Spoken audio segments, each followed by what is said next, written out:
بسم الله الرحمن الرحيم. لقد جاءكم رسول من أنفسكم عزيز عليه ما عنتم حريص عليكم بالمؤمنين رؤوف رحيم.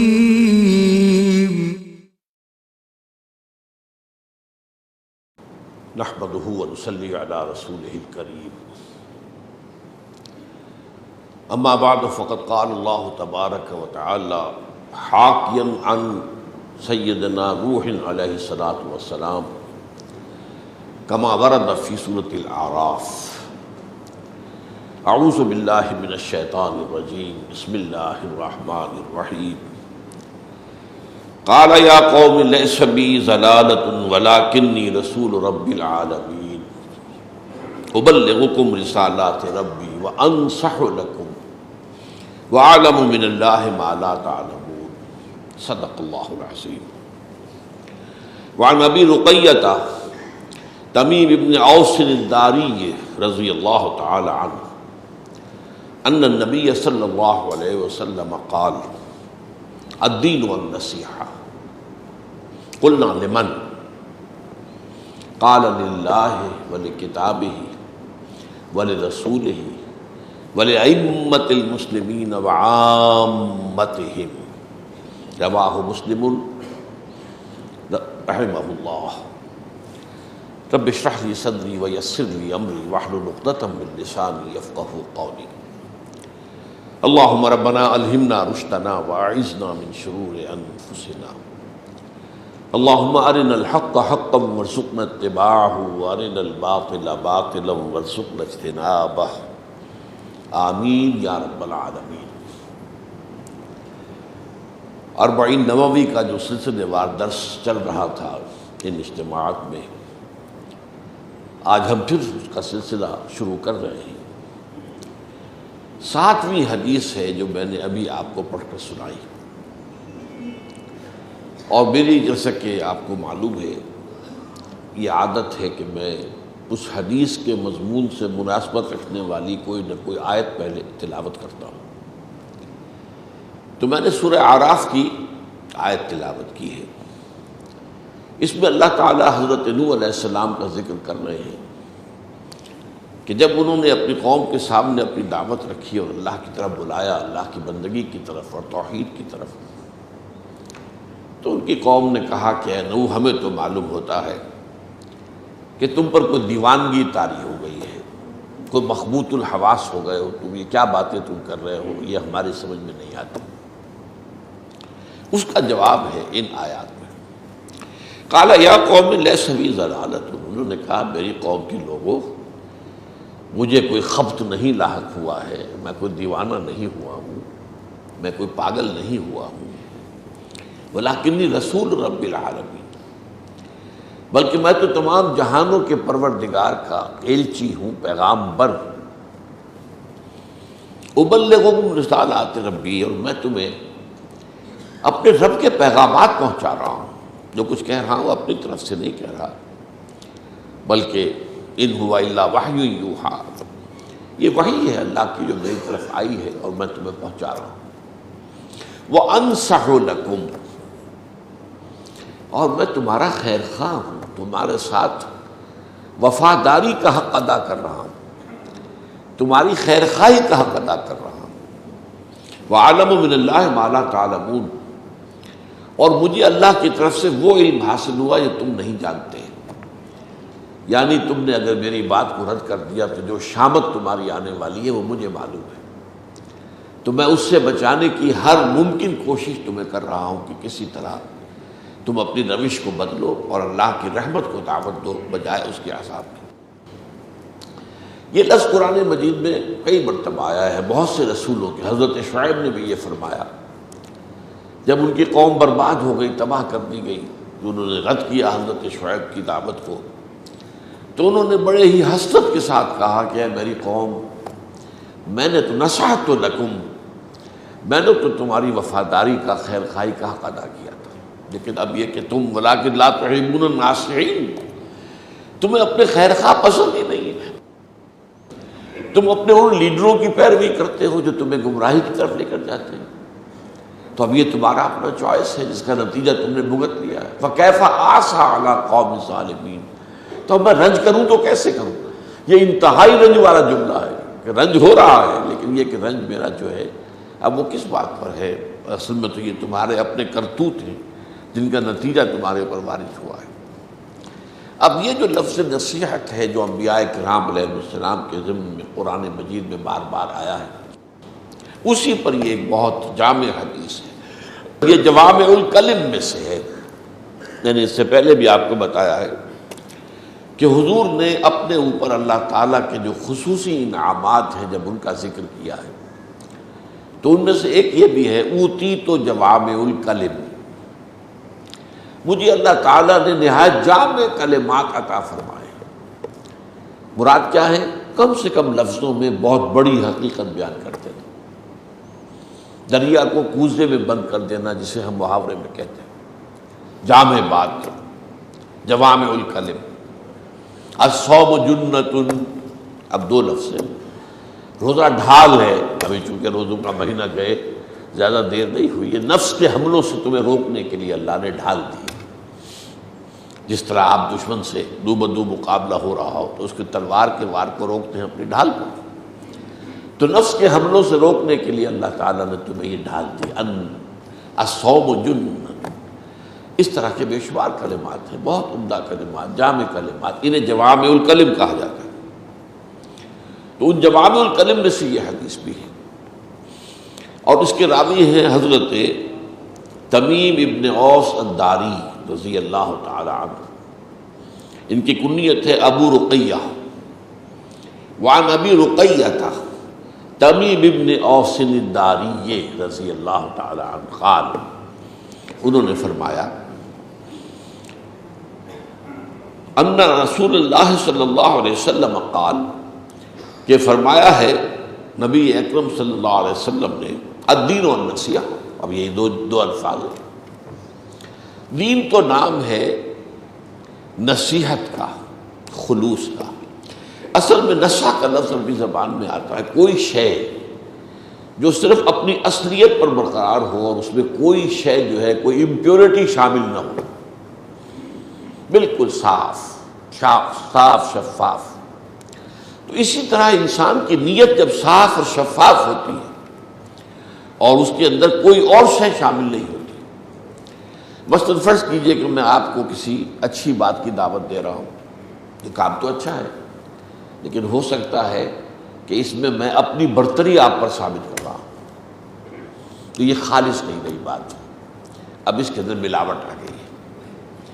خلوص وہ ہوگا کہ آپ اس کی صرف خیر خواہی آپ کو مطلوب ہو، یہ نہیں کہ اپنے علم کا روب گانٹنا ہو، یا اپنے تقویٰ کا اشتہار دینا ہو، یا اپنے نفس کو مطمئن کرنا ہو کہ یہ مجھ سے کمتر ہے، میں اس سے بہتر ہوں۔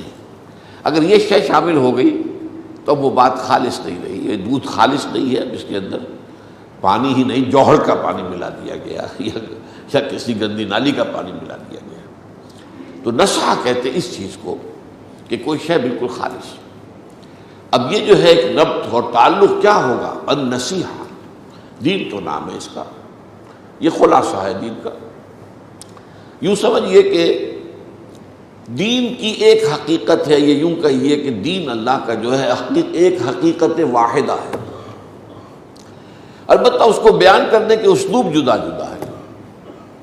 کبھی کسی حوالے سے بات ہو رہی ہے، بات وہی نکلے گی، کبھی کسی حوالے سے بات ہو رہی ہے، اس کا نتیجہ وہی برآمد ہوگا، کبھی کسی اصطلاح میں بات ہو رہی ہے، غور کریں گے تو بات وہی پہنچ گئی، کبھی اصطلاحات بدل کر کچھ اور انداز اختیار کیا گیا، بات مضمون واحد ہے۔ جس کی مثال اگر آپ دیں تو جو لائل پور کہلاتا تھا فیصل آباد، اس کا گھنٹہ گھر ہے، اب 8 بازار ہیں جو اس گھنٹہ گھر پر آ کر جمع ہو رہے ہیں، جس دروازے سے داخل ہو جائیں، جس بازار سے داخل ہو جائیں، گھنٹہ گھر تو سامنے آئے گا، گھنٹہ گھر پہنچ جائیں گے۔ تو دین کی حقیقت جو ہے حقیقت واحدہ، اس کو بیان کرنے کے لیے بے شمار اسلوب ہے، جس کو کہا گیا ہے ایک شعر کے اندر کہ ایک پھول کا مضمون ہو تو 100 رنگ سے باندھو۔ اب یہ ادب کا، کسی کی فصاحت اور بلاغت اور قادر الکلامی کا ایک جو ہے مظہر ہے کہ وہ ایک پھول کی تعریف کر رہا ہے کہ کس کس انداز میں کر رہا ہے، کن کن پہلوؤں سے کر رہا ہے۔ ایک پھول کا مضمون ہو تو 100 رنگ سے باندھو۔ تو یہاں دین کی حقیقت کو واضح کیا گیا ایک نظم ہے، الدین والنصیحہ۔ اس پر حضرت اوس فرماتے ہیں اور حضرت تمیم ابن اوس فرماتے ہیں قلنا لمن، حضور کس کے ساتھ نصح و خیر خواہی، کس کے ساتھ وفاداری، کس کے ساتھ خلوص و اخلاص، یہ تو واضح کیجئے نا، دین و نصیحہ کس کے ساتھ۔ اب یہ الفاظ آتے ہیں قال للہ ولکتابہ ولرسولہ ولأئمۃ المسلمین وعامتہم، اور اللہ کے لیے، اس کی کتاب کے لیے، اس کے رسول کے لیے، اور مسلمانوں کے اماموں کے لیے، اور عوام مسلمانوں کے لیے، عام مسلمانوں کے لیے۔ تو یہ گویا کہ 5 جو ہیں وفاداریاں ایک بندہ مسلم کو نبھانی ہے۔ اس کے ایمان کا تقاضا ہے کہ یہ 5 اعتبارات سے اس میں خلوص ہو، اخلاص ہو، بے میل، بغیر کسی ملاوٹ کے، بغیر کسی امپیورٹی کے، ان 5 کے حق وہ ادا کرے۔ اب اس میں غور کیجئے کہ پہلی 3 چیزیں تو وہ ہیں کہ جن کے نصح و خیر خواہی کے 4 تقاضے ہیں۔ ایمان، اللہ پر ایمان، قرآن پر ایمان، رسول پر ایمان۔ یہ 4 چیزیں جو ہیں، یہ ضروری ہیں کہ ایمان نمبر 1، اور نمبر 2 اطاعت، اللہ کی اطاعت، اس کی کتاب کی اطاعت، اس کے رسول کی اطاعت۔ نمبر 3 محبت، اللہ کی محبت، اللہ کی کتاب کی محبت، اللہ کے رسول کی محبت۔ اور نمبر 4 وفاداری، اس کا میں مفہوم بعد میں بتاؤں گا۔ اللہ کے ساتھ وفاداری، اللہ کی کتاب کے ساتھ وفاداری، اللہ کے رسول کے ساتھ وفاداری۔ اب یہاں ہم ترتیب سے بات کرتے ہیں۔ دیکھیے ایمان جو ہے، یہ تو میں نے سب سے پہلی بات بتائی، اللہ پر ایمان، کتاب پر ایمان، رسول پر ایمان۔ لیکن اس سے پہلے بڑی تفصیلی بحثیں ہو چکی ہیں۔ ایک ایمان ہے قانونی فقہی ایمان، جس کی بنیاد پر ہم دنیا میں ایک دوسرے کو مسلمان سمجھتے ہیں۔ اس کا تعلق ہے اقرار باللسان سے، زبان سے کہا، زبان سے ٹیسٹیفائی کیا، اشہد ان لا الہ الا اللہ واشہد ان محمد رسول اللہ۔ اب ہمیں پتہ نہیں ہے وہ خلوص دل سے کہہ رہا یا منافقت کے ساتھ کہہ رہا، یہ ہم نہیں جانتے، اور ہم اس سے بحث نہیں کر سکتے، اس لیے کہ ہمارے پاس کوئی ذریعہ نہیں ہے اس کے دل میں اتر کر دیکھنے کا۔ لیکن یہ اصل ایمان نہیں ہے۔ یہ ایمان دنیا میں کام آتا ہے کہ ہم ایک دوسرے کو مسلمان سمجھتے ہیں، ہمارے آپس کے تعلقات ہیں۔ اب ظاہر بات ہے کہ میری بیٹی ہے، میری بچی ہے، اس کا نکاح کسی مسلمان سے ہی ہو سکتا، مجھے دیکھنا پڑے گا جدھر سے سوال آیا ہے وہ مسلمان بھی ہے کہ نہیں۔ اسلامی ریاست کا سربراہ مسلمان ہی ہو سکتا ہے، دیکھنا پڑے گا۔ آج بھی چاہے اسلامی ریاست دنیا میں کہیں نہیں ہے، لیکن جتنے مسلمان ممالک ہیں ان میں یہ طے ہوتا ہے کہ یہاں کا سربراہ مسلمان ہوگا۔ اب کون مسلمان ہے کون نہیں ہے، پھر اس کے معیارات ہیں جو میں بیان کر چکا ہوں، اس وقت ادھر مجھے جانا نہیں۔ صرف کہنا یہ تھا کہ ایمان اصل میں نام ہے یقین قلبی کا۔ جب یہ شہادت دل میں سے آئے، دل کی گہرائیوں سے نکلے۔ بڑا پیارا شعر یاد آ گیا ہے مجھے علامہ اقبال کا، تو عرب ہو یا عجم ہو۔ اب عرب وہ ہے جس کی زبان عربی ہے، لا الہ الا اللہ کے معنی اسے معلوم ہے۔ عجمی جو ہے وہ بیچارہ عام جو ہے اسے پتہ ہی نہیں لا الہ الا اللہ کے معنی کیا ہے۔ لیکن تو عرب ہو یا عجم ہو، تیرا لا الہ الا لغت غریب جب تک تیرا دل نہ دے گواہی۔ یہ جو ہے اجنبی زبان کے الفاظ ہیں جو عرب نکال رہا ہے، اس کی اپنی زبان کے الفاظ نہیں ہیں جب تک دل گواہی نہ دے۔ ہاں دل گواہی دے تو اب در حقیقت یہ لا الہ الا جو ہے یہ حقیقی ہے، یہ معنوی ہے۔ تو اس اعتبار سے ایمان کا تقاضا جو ہے وہ صرف وربل ایٹسٹیشن جو ہے زبانی گواہی اور شہادت سے پورا نہیں ہوتا، اس کے لیے دل کا یقین، یقین قلبی یہ ہونا ضروری ہے۔ البتہ اس یقین قلبی کے پھر مدارج اور مراحل ہیں جو ہم پڑھ چکے ہیں حدیث جبرائیل میں، کانک تراہ، ایک درجہ وہ ہے اس درجے یقین کے جیسے کہ اپنی آنکھوں سے اللہ کو دیکھ رہے ہیں۔ اب یہ ہمارا بیان اسلوب بیان ہے، جس چیز کو اپنی آنکھ سے دیکھ لے اس پر تو یقین ہو جاتا ہے نا۔ ویسے 1000 آدمیوں نے آ کر خبر دی ہو، ٹھیک ہے، ہم یہی سمجھیں گے کہ آخر انہیں جھوٹ بولنے کی کیا ضرورت ہے، یہ بات ٹھیک ہی کہہ رہے ہوں گے، لیکن ہوگے والی بات ہوتی ہے، ٹھیک ہے یہ معلوم ہوتا ہے جب خود جا کے دیکھ لیں۔ فلاں جگہ آگ لگی ہوئی ہے، اب جا کر دیکھ لیا آگ لگی ہوئی ہے، لگی ہوئی۔ تو وہ یقین کے جو بچشم سرد مشاہدہ کرنے سے پیدا ہوتا ہے، وہ یقین پیدا ہو جائے انسان میں، اللہ پر، آخرت پر، بعث بعد الموت پر، وحی پر، فرشتوں پر، جنت پر، دوزخ پر، رسولوں پر، نبیوں پر، کتابوں پر، یہ یقین پیدا ہو جائے۔ اس سے کم تر درجہ بھی ایک ہے، فَإِن لَمْ تَكُنْ تَرَاهُ فَإِنَّهُ يَرَاكَ، یہ ہر وقت مستحضر رہے کہ اللہ مجھے دیکھ رہا ہے، I am in his presence، کم سے کم یہ درجہ تو ہو، ورنہ پھر وہ یقین والی بات نہیں ہے۔ ویسے یقین کی جو گہرائی ہے اس کا ہم کوئی اندازہ نہیں کر سکتے۔ میں نے شاید پہلے بھی سلطان باہو کا وہ مصرع مجھے زیادہ پنجابی آتی نہیں ہے، اور پنجابی صوفیہ کا کلام جو ہے وہ میں نے اس طریقے سے مطالعہ نہیں کیا، لیکن بعض چیزیں جو سننے میں آتی ہیں تو واقعتاً بات محسوس ہوتی ہے، بہت گہری بات ہے جو کہی ہے۔ دل دریا سمندروں ڈونگے، کون دلا دیا جانے ہو، یہ دلوں کا آپ ناپ نہیں سکتے کہ یہ کتنا نیچے ہے، اس کی وجہ کیا ہے؟ یہ مسکن ہے روح کا، اور روح کی گہرائی کو آپ جان ہی نہیں سکتے۔ روح کا تعلق ذات باری تعالیٰ کے ساتھ۔ یسألونک عن الروح قل الروح من امر ربی وما اوتیتم من العلم الا قلیلا، تمہیں تو علم بہت کم ملا ہے، تم نہیں جان سکتے۔ روح کی حقیقت کیا سمجھو گے؟ اللہ کی ذات کی حقیقت کیا سمجھو گے؟ اللہ کی صفات کو سمجھنے کی کوشش کرو بس۔ اللہ کی آیات و نشانیوں سے اللہ پر ایمان لاؤ۔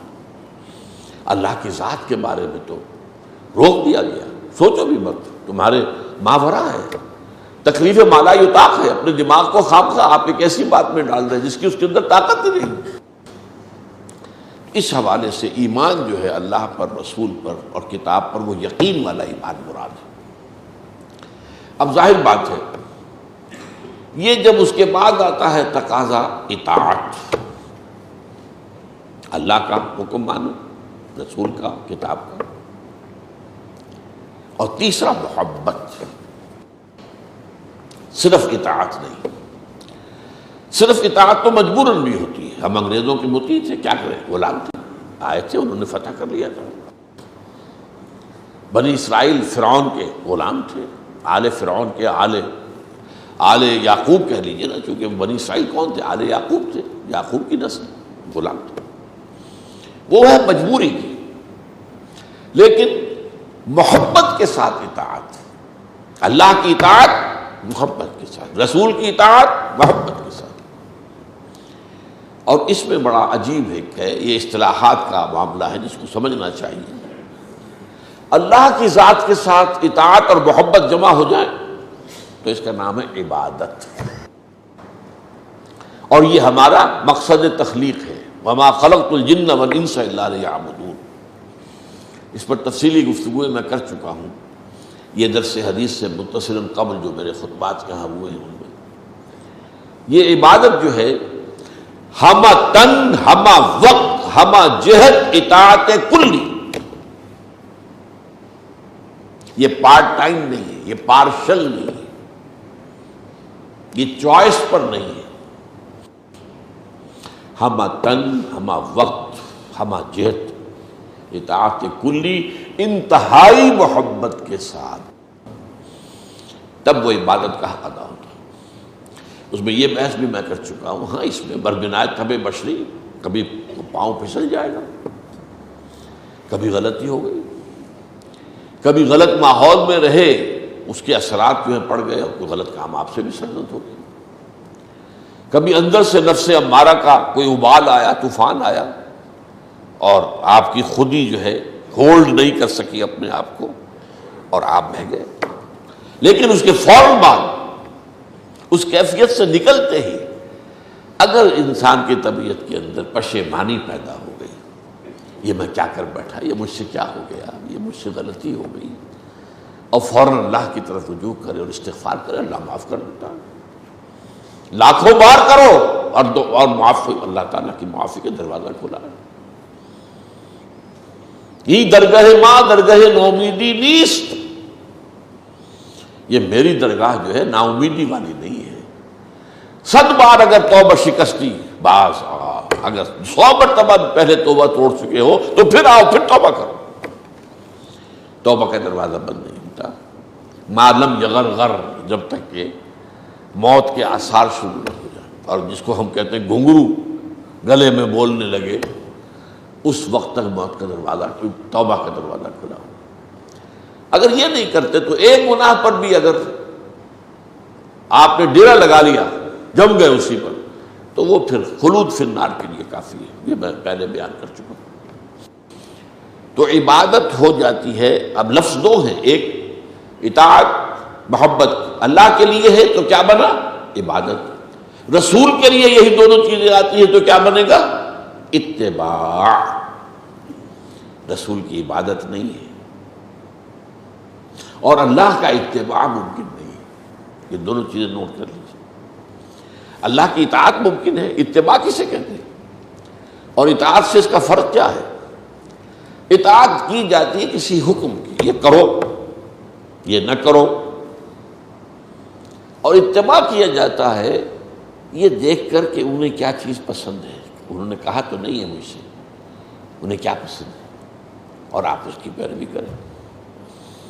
ان کا کیا نہج ہے، وہ سوتے کس طرح ہیں رات کو، وہ چلتے کس طرح ہیں وغیرہ، ان کا انداز کیا ہے، ان کا طرز کیا ہے، ان کو پسند کیا ہے، یہ دیکھ کر اگر کہ حکم نہیں دیا ہو اس کی پیروی کریں گے تو یہ اتباع ہے۔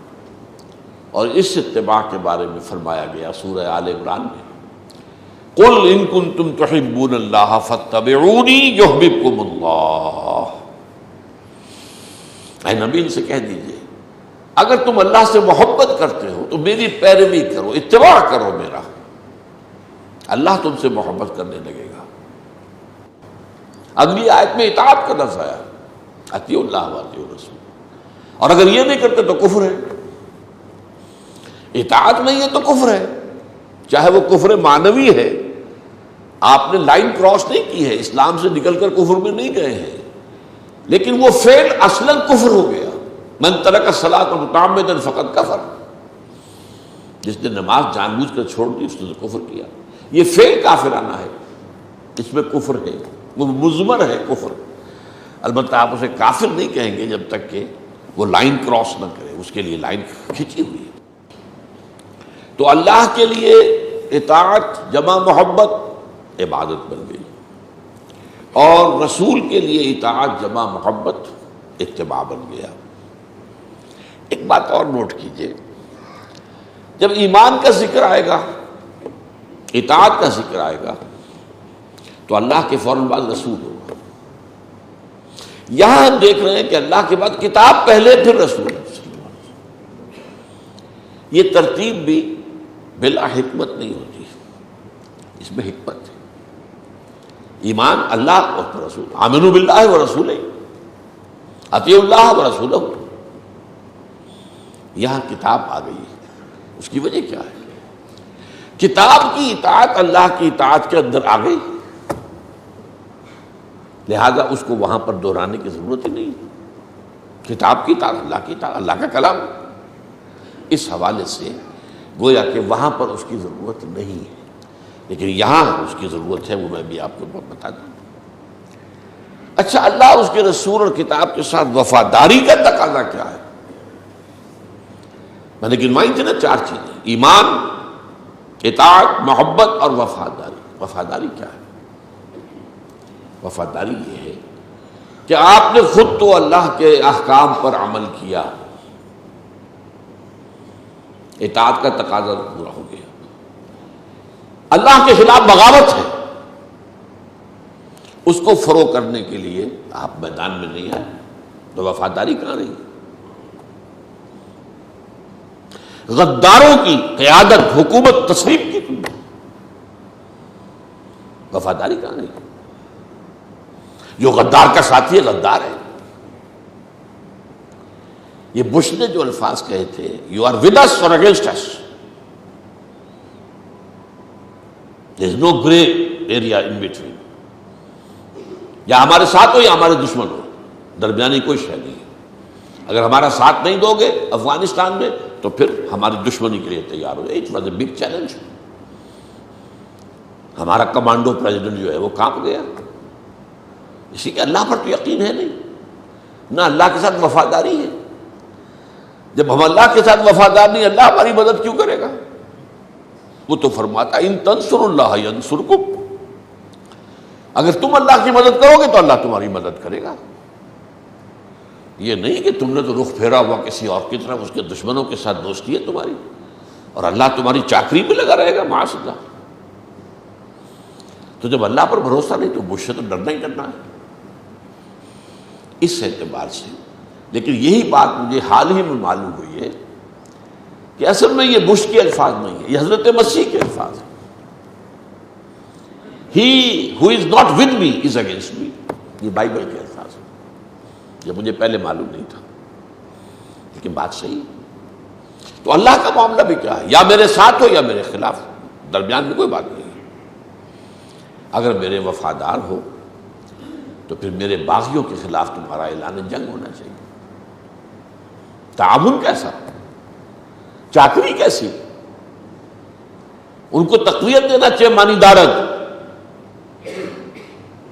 پھر تو تم انہی میں سے ہو۔ یہ وفاداری کا تقاضا کٹھن ہے، اور اس وفاداری کے بغیر عبادت کا تقاضا پورا نہیں ہوتا۔ عبادت میں نے کہا ہمتن، ہمہ وقت، ہمہ جہت اللہ کی اطاعت۔ جب نظام کافرانہ ہے تو آپ کی اطاعت مکمل ہو ہی نہیں سکتی۔ آپ کی زندگی کا جو اجتماعی پہلو ہے وہ تو طاغوت کے تحت ہے، اطاعت کامیاب نہ ہوئی۔ تو میں نے سمجھانے کے لیے کہا کہ عبادت کا معاملہ اطاعت سے ہوگا، لیکن وہ اطاعت جو ہے آپ کسی باطل نظام کے تحت رہتے ہوئے کلی اطاعت نہیں کر سکتے، جتنی کر سکتے ہو وہ بھی نہیں کرتے تو آپ مجرم ہیں۔ لیکن یہ کہ جو نہیں کر سکتے اس کا میں نے بارہا بیان کیا، کفارہ یہ ہے کہ اس نظام کو بدلنے کی جد و جہد کرو، تن من دھن اس کے لیے لگاؤ۔ یہ اللہ کے ساتھ وفاداری کا تقاضا ہے، نہیں کرتے۔ البتہ اس کے پھر درجے ضرور ہیں، وہ جو حدیثیں ہم نے پڑھی ہیں بار بار، من رعا منکم منکرا فلیغیرہ بیدہ فإن لم یستطع فبلسانہ فإن لم یستطع فبقلبہ وذلک اضعف الایمان۔ اب سب سے بڑا منکر ہے طاغوت کا نظام۔ یہ کسی نے چھوٹی سی چیز چوری کر لی، ٹھیک ہے، برا کام ہے، جرم ہے۔ یہ نظام طاغوتی باغیانہ اللہ کی بغاوت پر مشتمل، سیکولرزم۔ ہم کسی آسمانی ہدایت کو نہیں مانتے، کسی آسمانی قانون کو نہیں مانتے، ہم تو خود حاکم ہیں۔ پاپولر ساورنٹی کی بنیاد پر ڈیموکریسی چلے گی اور ہم خود طے کریں گے کیا کرنا ہے کیا نہیں کرنا، کیا جائز ہے کیا ناجائز ہے۔ ہم چاہیں گے ہم جنس پرستی کو جائز قرار دے دیں، ہم چاہیں گے تو زنا کو کوئی گناہ یا جرم قرار دیں گے، نہیں چاہیں گے تو نہیں ہوگا۔ چنانچہ مغرب میں زنا کوئی جرم نہیں ہے، قطعاً کوئی جرم نہیں، زنا بالرضا کوئی جرم نہیں۔ ہاں اگر نابالغ لڑکی سے کیا ہے تو جرم ہو جائے گا، اگر بالجبر کیا ہے تو جرم ہو جائے گا، اگر اس کی رضامندی سے کیا ہے تو فی نفس ہی، جو نفس سے زنا ہے وہ کو نہ گناہ ہے نہ جرم ہے۔ انہوں نے اپنا قانون بنایا جیسا بنایا، ہم جنس شادیاں بنائیں گے قانون، سارا نظام سود پر چلے گا، اور یہاں لاٹریاں ہوں گی، ملینز کی لاٹریاں ہوں گی، جوئے ہوں گے، ہوگا، چلے گا، پروسٹیٹیوشن ہوگی، ہم لائسنس ایشو کریں گے، بلکہ اب تو باقاعدہ سرٹیفکیٹ جو ہیں وہ لگے ہوتے ہیں ان جو ہے پروسٹیٹیوٹس جو ہیں وہ فاحشہ عورتوں کے دروازوں کے اوپر ہیلتھ سرٹیفکیٹ کہ یہ عورت جو ہے یہاں پر یہ ایڈ کے جراثیم سے پاک ہے، یو کین گو اہیڈ، ڈاؤ، کوئی فیئر نہیں۔ تو یہ ہے بغاوت اللہ کے خلاف، اللہ نے جن چیزوں کو حرام قرار دیا۔ تو اللہ کے ساتھ وفاداری کا تقاضا جو ہے وہ یہ ہے کہ آپ اس نظام کو بدلنے کی جدوجہد کریں۔ اسی طرح قرآن کے ساتھ وفاداری، ظاہر بات ہے اس میں وہی اللہ کے ساتھ وفاداری کے سارے تقاضے آ جائیں گے۔ اس کی ہلکی سی بات یہ ہے کہ قرآن کی اگر توہین کی جائے تو آپ کو شدید صدمہ ہو۔ ہاں وہ جو میں بات کہہ رہا تھا 3 درجے، اس منکر کے خلاف، باطل نظام کے خلاف شدید نفرت بھی اگر نہیں ہے تو ایمان نہیں ہے، دل سے نفرت، ایک پریشانی لاحق رہے، میں کہاں رہ رہا ہوں، کیوں رہ رہا ہوں، اس ماحول میں پھلنے پھولنے کی کوشش نہ کرے بلکہ قوت لا یموت پر گزر کرے اور اپنا پورا وقت جو ہے اپنی صلاحیت میکسیمم فارغ کر کے اپنی معاش سے اللہ کے دین کو قائم کرنے کی جدوجہد میں لگائے۔ تو کم سے کم نفرت۔ نمبر 2، زبان سے کہے تو صحیح کہ یہ نظام کافرانہ ہے، میں اسے تسلیم نہیں کرتا۔ اور نمبر 3 ہے بالید، ہاتھ کے ساتھ میدان میں آ جاؤ اور نظام کو جڑ سے اکھیڑ کر اور دین کے نظام کو قائم کرنے کی کوشش کرو۔ تو یہی معاملہ کتاب کا ہے۔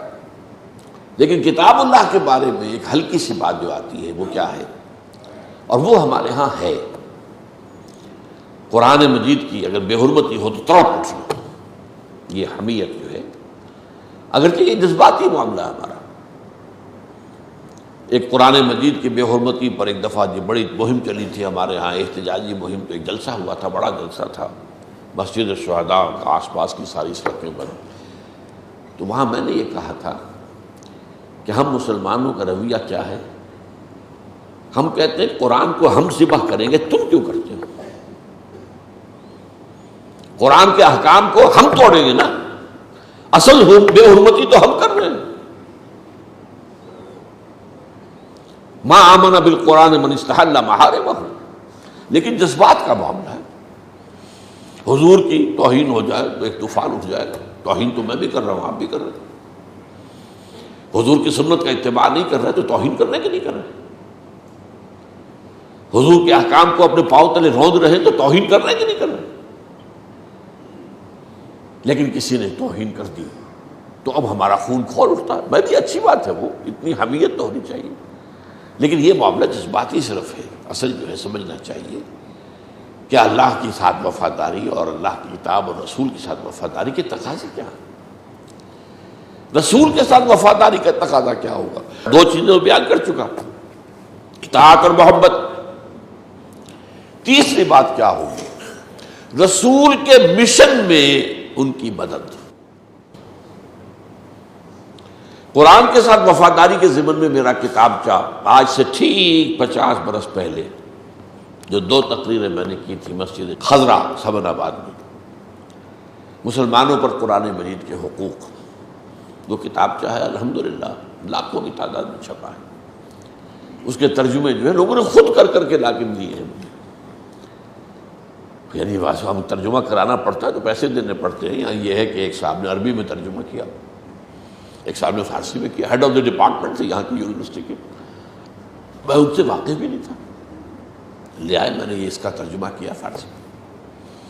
ایک صاحب ہیلی کالج آف کامرس میں پروفیسر آف انگلش تھے، انہوں نے انگلش میں کیا، چھپوانے کا اہتمام بھی خود کیا، جا کر کریکشن بھی جو ہے پریس کے اندر خود کی، اور بہت سی زبانوں میں، بنگلہ دیش، مہاراشٹر کی زبان میں، تامل زبان میں، ہندوستان میں بہت سی زبانوں کے اندر، ابھی پچھلے دنوں خالص ہندی میں چھپا ہوا نسخہ آیا۔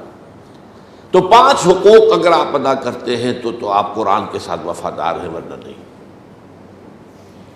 اس پر ایمان یقین والا، اس کے نتیجے میں تعظیم اس کی، صرف ظاہری نہیں کہ گر گیا ہے تو آپ نے اٹھا کر اس کو جو ہے وہ گیہوں تول کر خیرات کر دیے، یہ بھی ہے، یہ بھی شامل ہے، یہ بھی شامل ہے کہ اونچی جگہ پر رکھو، یہ بھی شامل ہے کہ وضو کے بغیر اس کو ہاتھ نہ لگاؤ، یہ سب چیزیں ہیں اس کی تعظیم میں۔ لیکن اس کی تعظیم کی سب سے بڑی بات پھر وہی ہوگی، اس کے احکام پر عمل کرو، ورنہ یہ سب کچھ کیا اور احکام نہ مانے تو پھر تو ظاہر بات ہے یہ تعظیم نہ ہوئی۔ نمبر 3، اسے پڑھو جیسے کہ پڑھنے کا حق ہے، الذین آتیناہم الکتاب یتلونہ حق تلاوتہ۔ نمبر 4، اسے سمجھو جیسے کہ سمجھنے کا حق ہے۔ اس کے 2 درجے ہیں، تذکر بالقرآن، تدبر بالقرآن۔ اور نمبر 5، اسے پہنچاؤ، اس کی تبلیغ کرو، اسے عام کرو۔ یہ 5 حق ادا کریں گے تو آپ قرآن کا حق نصیحت ادا کر رہے ہیں، اس کے ساتھ وفاداری کا حق ادا کریں۔ اسی طرح رسول کے ایک آیت سورہ اعراف کی ہے، اسی کے اندر 4 چیزیں آ گئی، فالذین آمنوا بہ وعزروہ ونصروہ واتبعوا النور الذی انزل معہ اولئک هم المفلحون۔ رسول کے 4 حق ہیں، اس پر ایمان لاؤ جیسا کہ میں عرض کر چکا ہوں، لیکن دلی یقین والا ایمان، ان کی تعظیم کرو، رسول کی بھی تعظیم ہوگی۔ رسول کا نام لیا جائے اور آپ درود نہ بھیجیں تو آپ گویا کہ ایک توہین کے مرتکب ہو گئے، یہ بھی لازم ہے۔ آپ مسجد نبوی میں ہیں یا ہوتے تھے صحابہ تو حضور کی آواز سے اونچی آواز نہ ہو جائے، لا ترفعوا اصواتکم فوق صوت النبی ولا تجہروا لہ بالقول کجہر بعضکم لبعض، اور اس طرح ان سے بلند آوازی سے بات نہ کر بیٹھنا جیسے کہ آپس میں ایک دوسرے سے کر لیتے ہو۔ میں آپ کو ڈسکس کر رہے ہیں، بحث ہو رہی، آپ نے زور سے ذرا آواز بلند کی، میں نے آپ سے بڑھ کر آواز بلند کی، یہ ہم آپس میں تو کر لیں، لیکن اگر رسول سے کیا انت احبط اعمالکم، تمہارے سارے اعمال حبط ہو جائیں گے، وانتم لا تعلمون، اور تمہیں پتہ بھی نہیں چلے گا۔ اب ہمارے لیے کیا ہے؟ فرض کیجئے میری اور آپ کی کوئی گفتگو ہو رہی کسی موضوع پر، میں اپنا خیال پیش کر رہا ہوں، آپ اپنا خیال پیش کر رہے ہیں، آپ ایک حدیث پیش کر دیتے ہیں، اب میری زبان بند ہو جانی چاہیے۔ اب اگر میں کچھ کہتا ہوں تو یہ وہ رسول کی توہین۔ ہاں بعد میں تحقیق کروں گا کہ یہ حدیث جو بیان کی گئی ہے صحیح ہے کہ نہیں ہے، اس کی سند درست ہے کہ نہیں ہے، محدثین کیا کہتے ہیں، جو ماہرین انصاب ہیں، اسماء الرجال کے ماہرین کیا، یہ میں کروں گا تحقیق بعد میں، اس وقت زبان بند ہو جانی چاہیے۔ اگر یہ ہم نہیں کرتے، نہیں جی میری رائے تو پھر بھی یہی ہے، تو گویا کہ آپ نے رسول کی آواز سے اپنی آواز کو بلند کر دیا۔ تو فرمایا فالذین آمنوا بہ وعزروہ ونصروہ واتبعوا النور الذی انزل معہ، اور اتباع کیا اس نور کا، ونصروہ اس کی نصرت کی، مدد کی۔ وہ مدد کس کام میں؟